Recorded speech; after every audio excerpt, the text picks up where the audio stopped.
Hey, this is Austin Weber with Weber Bracketology, where every day is Selection Sunday, and we are 8 days away from the official selection show. And so we're going to take a look at how the bracket's kind of looking on the last Saturday before the major conference tournaments begin. There's been some smaller ones have already started. What's it called? The ASUN final is already set, as is I think the Ohio Valley Conference is already also set. But other than that, most are either in quarterfinals or haven't begun so far. So let's just take a look at what we got right now. Once again, the one line remains unchanged. Kansas with a win at Texas today, I feel like has to go up to that second number one seed. It'll be really hard to keep them below with that many quad one wins. But yeah, other than that, nothing changed. Nothing really changed on the two line either. Arizona did pass up Texas after Texas lost to TCU, and Arizona beat USC. UCLA is still in consideration for a one seed, especially beating Arizona State. That's a pretty good win. So they can still earn the one seed, but Purdue would have to fall for that because Kansas is not falling off the one. I think Alabama, Houston, Kansas are pretty much clinched as one seeds. Three line, nothing's changed. Marquette has a case for a two as well, but I just think Baylor's got a better resume at this point with their wins. So the three line, nothing really new. The four line, same thing, nothing's really changed there. The five line, once again, nothing's really changed. TCU is kind of moving up, bordering that four line after beating Texas, and that's not really surprising, given that a lot of their losses, not most, but about half their losses actually came without Mike Miles. So now that he's back and healthy, they're winning just how they were before. They probably could have been like a three seed had he not gotten hurt. The six line's a little different. Michigan State I put up there. They have 6 quad one wins, and I just think, and then 5 quad two wins. So I really think, and the fourth strength of schedule, I think. So Michigan State has a really strong resume. I don't know if they're gonna get that 6th seed. I think a 7th seed is also likely. But I personally think with the wins they have, they deserve the 6 line. And then we're going to go down to the 7 line. Kentucky's kind of bordering on the 6. I just have Northwestern still there, even though Kentucky's much higher than the net. Kentucky has two quad 3 losses and a quad 4 loss. Northwestern doesn't. Northwestern has more quad 1, and I think they have more quad 1, 2 wins combined. I know they for sure have more than 1 quad 1 wins. So that's pretty close. Those teams could flip, especially with whatever happens in the conference tournaments. Duke is also up there. Iowa, that's a tough resume to look at with their last few wins. Even with some bad losses on there, I still think a 7 seed. They're at a 7 seed right now. I think they could honestly. I wouldn't be surprised if they were a 6 seed, but I have them at a 7 based on their resume. And Maryland has fallen down to a 7 after a loss to Ohio State. They haven't been looking too great. This is kind of a tight spot, so teams are moving a lot. 8 line. Texas A&M, they're close to that 7 line. I just think their bad losses aren't enough to push past Maryland. Even though Texas A&M has got some good wins on the road, I think Maryland and Texas A&M have rather similar wins, and then Texas A&M's losses just put them there, and put them just a little bit below. Missouri, Arkansas, Illinois falling down to an 8. I know people had them lower than that before, but I just got them there now because I think I like Illinois' resume a little bit more than other people, but they only have 2 quad 1 wins. They really can't be much higher than that.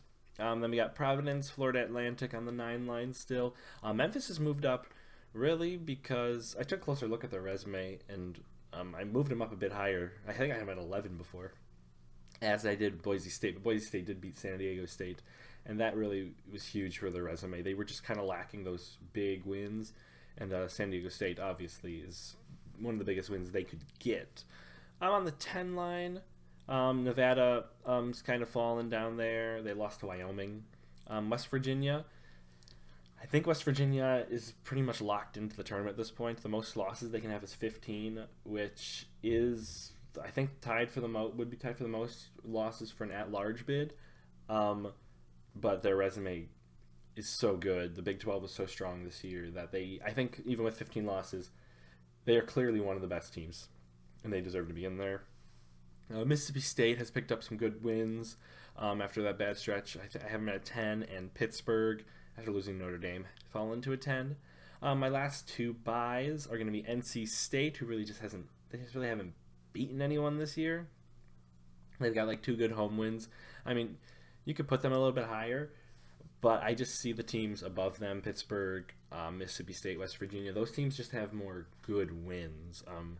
They might have NC State doesn't have bad losses. Those teams might have a bad loss or two on it.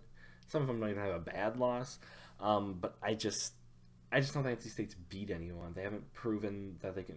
I think their wins are Miami at home and Duke at home, which aren't bad losses at all. I mean, bad wins at all, but I don't know. It's just they only have two quad one wins. It's not a very strong resume, especially since they had a really poor strength of schedule. USC is sitting there at 11.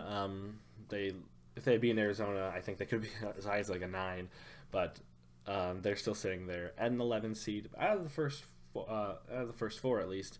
But in the first four, we have Arizona State, and Wisconsin.